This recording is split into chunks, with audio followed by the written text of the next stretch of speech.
Okay, so once you've done with the pairing, you are now in the application in the remote mode. This is your main screen.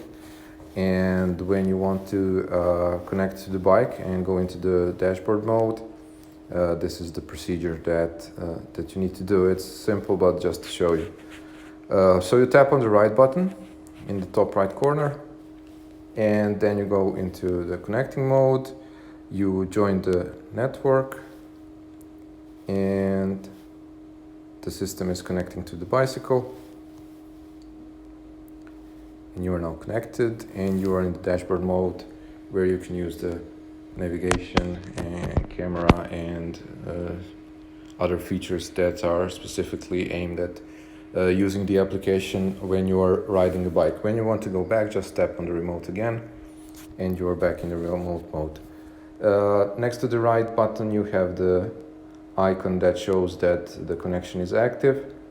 So as you can see now, it is active, so you can switch between ride and remote modes without the need to reconnect.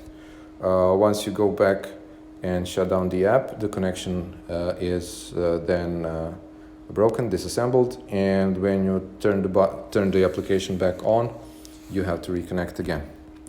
So that's it for the connection. Thanks.